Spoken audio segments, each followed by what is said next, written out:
अब हम आते हैं लामीज थ्योरम पे। ये थ्योरम याद होनी चाहिए हमेशा, ये बहुत ही ज़्यादा जगह काम आती है। This is a very important theorem, ये आप मैथ्स में भी पढ़ेंगे। ये थ्योरम क्या कहती है कि लेट अस से कि एक पॉइंट है O और उसके अक्रॉस तीन फोर्सेस पास हो रही हैं, एक F1 इस डायरेक्शन में, एक F2 इस डायरेक्शन में, एक F3 इस डायरेक्शन में। अब F1 और F3 के बीच में कुछ एंगल है, F1 और F2 के बीच में कुछ एंगल है और F2 और F3 के बीच में कुछ एंगल है। तो ये क्या थ्योरम कहती है कि F1 upon sine alpha, alpha क्या है, F1 जो है एक तो दो एंगल से कनेक्टेड है, एक तो गामा और एक बीटा, इस एंगल को बीटा कहते हैं, ये दो एंगल से कनेक्टेड है।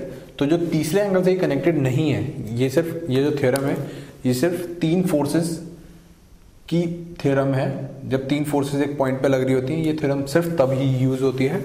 तो F1 अपॉन साइन अल्फा जो इसके अपोजिट एंगल है, तो F1 upon sine alpha is equals to F2 upon sine beta, ये इसके अपोजिट एंगल है, and F3 upon sine gamma.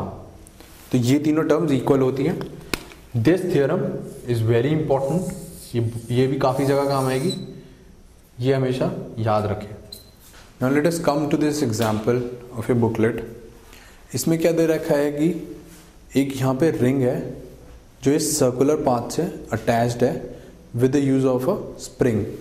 अब स्प्रिंग की फ्री लेंथ दे रखी है 3r/4। फ्री लेंथ क्या होती है, जब स्प्रिंग को अगर हम खुला छोड़ दें तो वो कितनी लेंथ में होती है, उस वक्त वो कोई किसी पे फोर्स एक्सर्ट नहीं करती, अगर वो उतनी ही लेंथ में हो तो वो होती है फ्री लेंथ। और हमको दे रखा है कि स्प्रिंग कांस्टेंट जो है K वो दे रखा है mg/r, हमको दे रखा है। और यहाँ पे रिंग जो है उसकी मास दे रखी है, mass is equals to m। Now we have to draw the free body diagram of the ring and also calculate the tangential acceleration of the ring and the normal reaction of the ring। अब अगर हम इस ring का यहीं पर free body diagram बनाएं तो क्या होगा, एक तो इसका मास होगा नीचे की तरफ, एक स्प्रिंग फोर्स लग रही होगी क्योंकि ये थोड़ा कंप्रेस हो गई है अपने उसकी वजह से, और एक नॉर्मल रिएक्शन जो कि ये जो सरफेस है, ये वाली जो सरफेस है यहाँ पर इसके परपेंडिकुलर हो।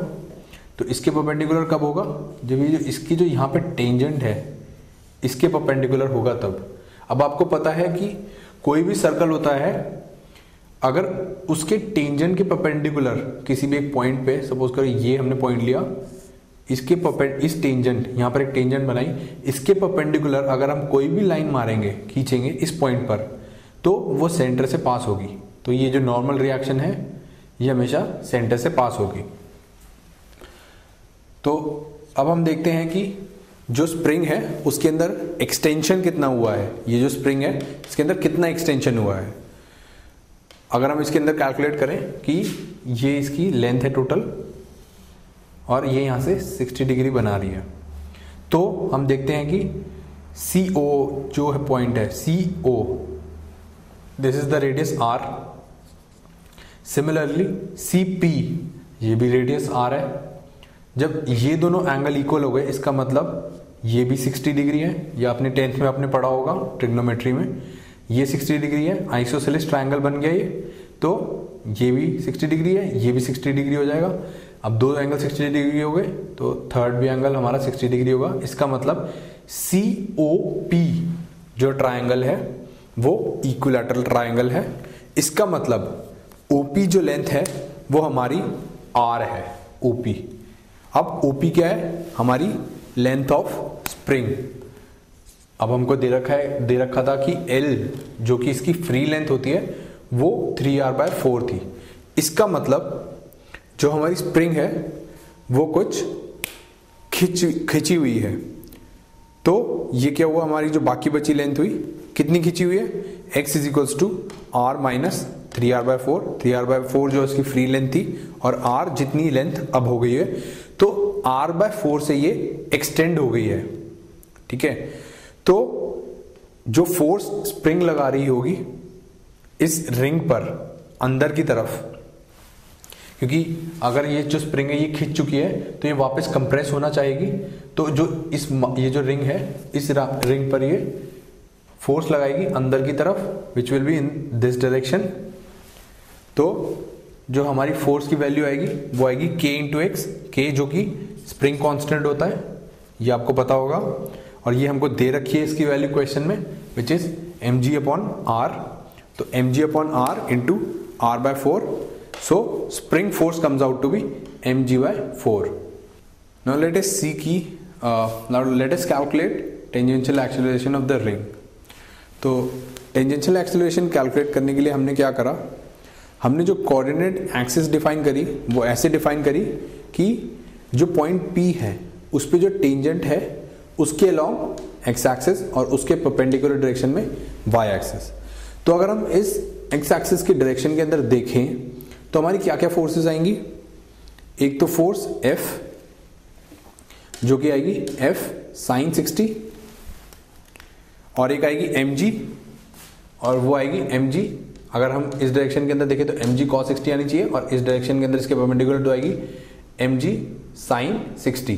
तो fx की वैल्यू क्या हुई, f sin 60 plus mg sin 60, और हमने fx की वैल्यू, f की वैल्यू ऑलरेडी निकाली थी mg बाय 4। अब अगर हम इसकी वैल्यू यहाँ पे डालें और sin 60 की वैल्यू निकालें तो टोटल सम आता है 5√3/8 mg। 80 की वैल्यू क्या होगी, अब 80 की वैल्यू क्या होगी, टेंजेंशियल डायरेक्शन के अंदर हमसे पूछी गई है, वो होगी fx बाय m। ये आपको न्यूटन्स लॉ से पता चलेगा, ये अभी हम आपको आगे पढ़ाएंगे। तो 80 की वैल्यू आई 5√3/8 इंटू g। अब अगर हमको नॉर्मल रिएक्शन की वैल्यू कैलकुलेट करनी है तो हमको पता है कि Fy जो होगा वो 0 होगा, यानी इस डायरेक्शन के अंदर, यानी अगर हम इसको छोड़ दें यहाँ पर रिंग को, तो इस डायरेक्शन के अंदर, ये जो डायरेक्शन में है इस डायरेक्शन के अंदर इस रिंग का कोई मोशन नहीं होगा, it will be all in the x direction. तो Fy की वैल्यू 0 है, देयरफॉर n जो आया हमारा n, ये है n y डायरेक्शन के अंदर, n plus f cos 60, f cos 60 इस डायरेक्शन में जाएगा और mg cos 60 इस डायरेक्शन में जाएगा।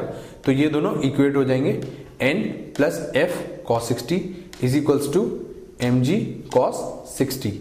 अब अगर हम इधर f की वैल्यू डालें और इस टर्म को अगर हम राइट हैंड साइड पे ले जाएं तो क्या आएगा, n is equals to 3mg by 8।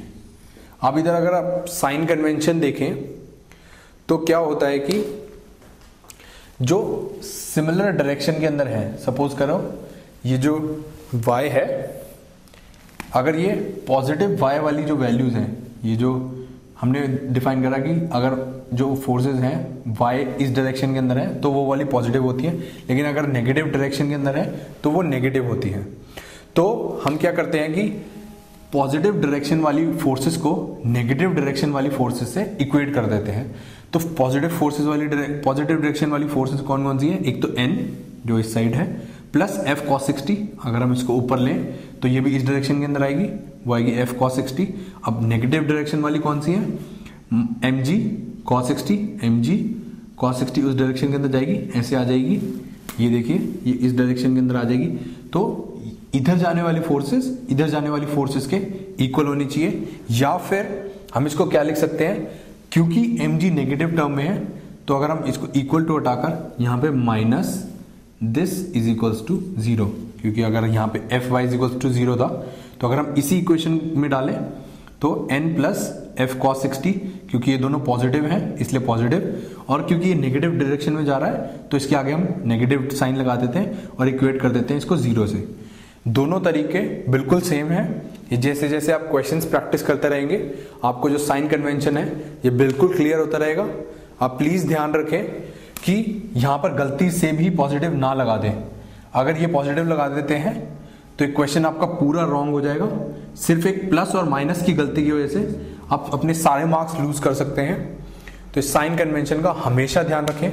अब जैसे ऊपर एक fx जो था ये दोनों हमारे पॉजिटिव डायरेक्शन के अंदर थे, क्योंकि ये जो f का जो कंपोनेंट आता है ये इस डायरेक्शन के अंदर आता f sin 60, और mg का डायरेक्शन है वो भी इसी डायरेक्शन के अंदर आता mg sin 60।